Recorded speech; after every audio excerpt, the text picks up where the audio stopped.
of resources available to you among your fellow franchisees, as well as those from the franchisor. Now, when you start talking about national franchises, okay, you know, they're getting fewer and fewer, and there's fewer and fewer of those. Okay. Yeah, a lot of them are regional now. A lot of good ones out there, so, and a lot of bad ones out there too. Okay. And I have learned over those years how to evaluate franchises, good, okay, and franchisors in terms of who is a fit for a certain franchise, and whether that both it's got to be a fit for both parties. In other words, yeah. Some people think you buy a franchise, you make money. Okay. That is not true. Very good. I mean, you have to give of yourself. The franchisor have to give of you to help you do it, but the franchisee has got to do it. Yeah.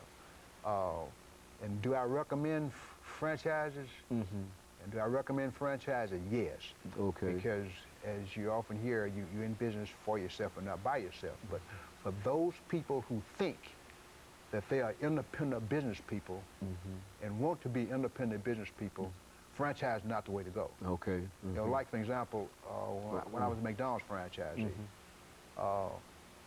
if I wanted to lose my franchise quick, I could start selling fried shrimp, for example. Right, okay. I mean, I'm just saying you gotta stick to the system, right? So there are certain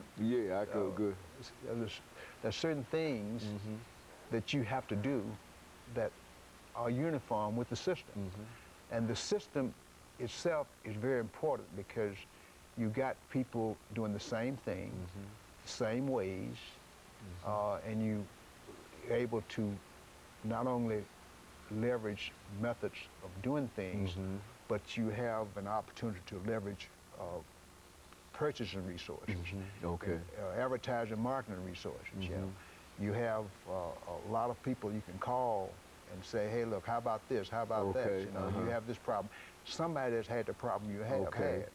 Now, all franchises are not well capitalized.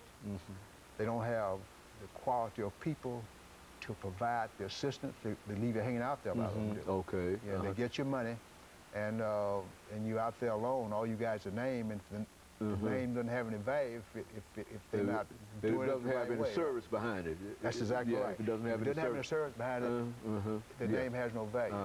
And people have to, I think, have to really take the time to research what that franchise has to offer. Okay.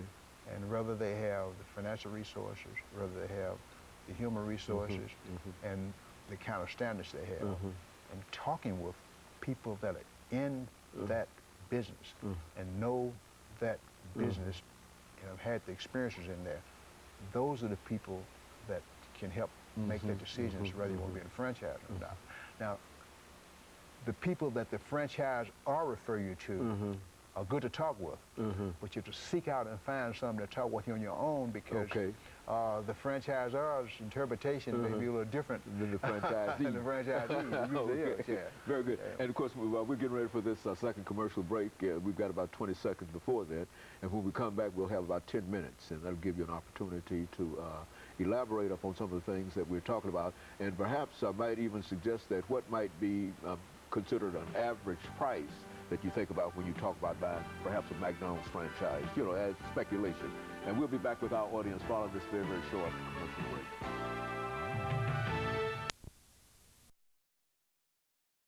The topic is establishing a